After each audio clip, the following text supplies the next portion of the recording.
It is an unmistakable yellow label and one of the most well-known champagnes on the market today, Veuve Clicquot. And we can't drink this alone. We need some friends to join in, right? This brand has truly paved the way for many labels that have come along after it. And today we're getting a little history lesson on everything we need to know about this prestigious champagne by Senior Brand Education Manager with Moet Hennessy, Rich Buchanan, joining us now. Rich, how you doing, bud? And thank you for the party favors in advance. We're so excited about this topic.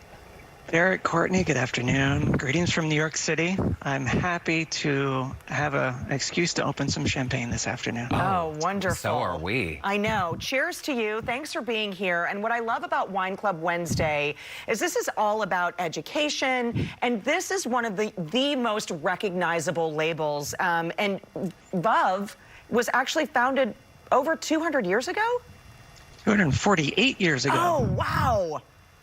Yeah, we have a big birthday coming up pretty soon. But yeah, they were founded in 1772. And I think the story gets really interesting. So we had the second generation of the family running the house. And his name was Francois, and he was married and really trying to make some of the greatest wines possible in the Champagne region. And tragically, he passed away fairly young. He was in his 30s, and he left his wife, a widow, with a young child. She was 27 years old. And this was in the year 1805. And she stepped up and said, you know what, I'm going to run the house. She had worked with her husband. She had, a small amount of winemaking experience, but she was determined and driven. And she takes over the house in 1805. And we have to remember, 1805, women didn't have the right to vote. Yeah. They weren't running companies. And she was also a widow and then also a mother.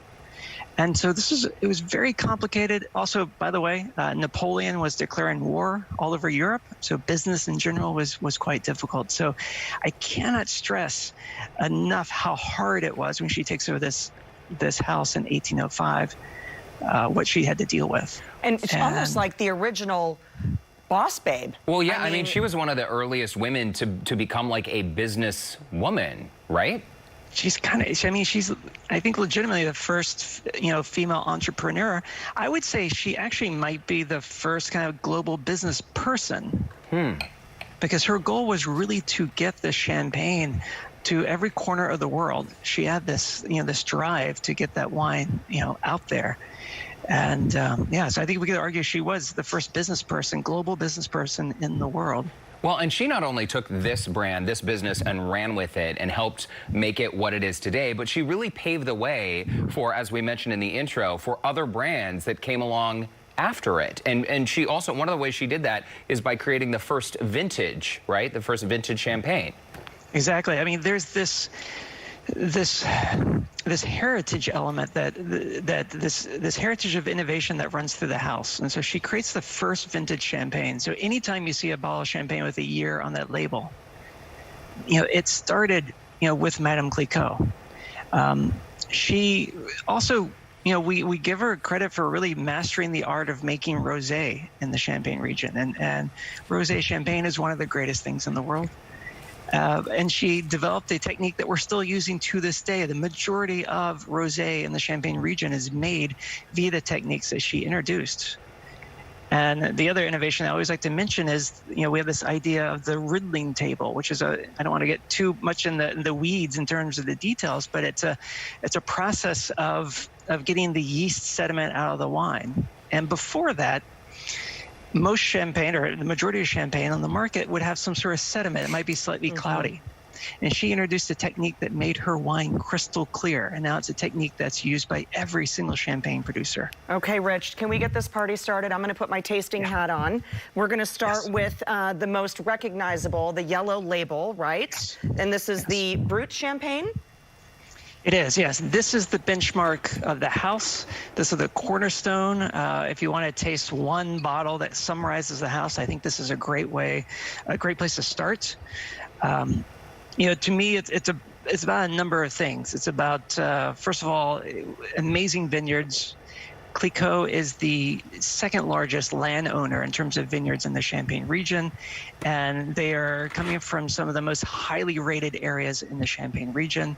They have an amazing library of reserve wines that they can use, and that brings this kind of amazing aromatic intensity I think you get in this wine. There's a lovely freshness, and there's an amazing kind of silkiness to this wine.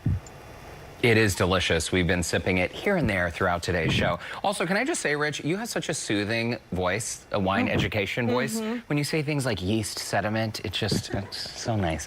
Okay, can we move on to the second rosé? This is the rosé champagne, and I understand you guys were some of the first actually to create a rosé champagne. It was unheard of before you did it.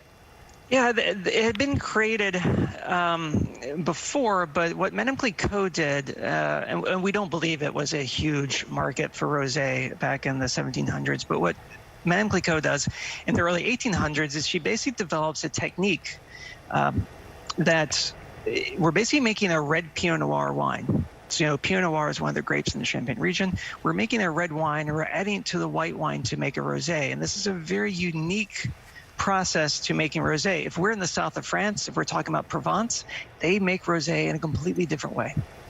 This is lovely. And you say that this is mostly about 50 to 55% Pinot Noir. But food pairings, I mean, quite honestly, I'll eat this with M&Ms and popcorn. I'm going to be totally honest with you. But food pairings, you're saying anything from tuna to beef. I mean, this is going to go with everything.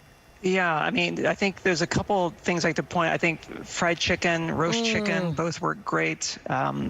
Pizza is amazing. I think crawfish is actually quite tasty. We did this in Louisiana once. It's some spicy crawfish. Yeah. Anything seafood is amazing. It's super, everything. I love everything. it. I got a bottle of this for my birthday from my girlfriend. So yeah, this is one of my favorites. It's great for special occasions. The next bottle is a little bit, Rich, I would say off the beaten path, right? This is the Veuve Clicquot Le Grand Dame 2008, correct? Exactly. Yeah, the Le Grand Dame, it was the name given to Madame Clicquot by her customers, but also her competitors. And so it's the Grand Dame of Champagne. And this is a wine that is all about, you know, it's dedicated to her drive. It's about the amazing vineyards that we have. It is the pinnacle of the house of Veuve Clicquot. And this is interesting. While we're tasting, our first two glasses are a little bit smaller than this third glass. What's the reason behind that? So I think especially with champagne, I think using a slightly bigger glass works really well because that nice little champagne flute that we traditionally have, it's very tight and you miss a lot of the aromas. Yeah. And especially for a wine like this, as this very intense aromas, you want a slightly like a white wine glass. And then for Le Grand Dame, we use a glass like this, which really kind of lets the wine open up, but then kind of focuses it back up towards your nose. It is so delicious. Rich, we could talk to you all day. We're just about out of time, about a minute left. But before we go, we have to address the pronunciation issue because we hear people say it wrong all the time. And I even used to say Veuve. Does that drive you crazy when people... Is it like nails on the chalkboard? And give us the exact pronunciation. It's Veuve, right? Rhymes with love. So I worked with a lot of our French colleagues, and I said, you know, because they pronounce it a way that sounds amazing and romantic. And I said, you know what? Honestly, it sounds like if we rhyme this with love. So as an American, I rhyme it with love. So Veuve Clicquot. And Veuve, of course, means widow. So the widow Clicquot. Very nice, Rich. We got to leave it there for today. Thank you so much. We appreciate it. We'd love to have you back sometime.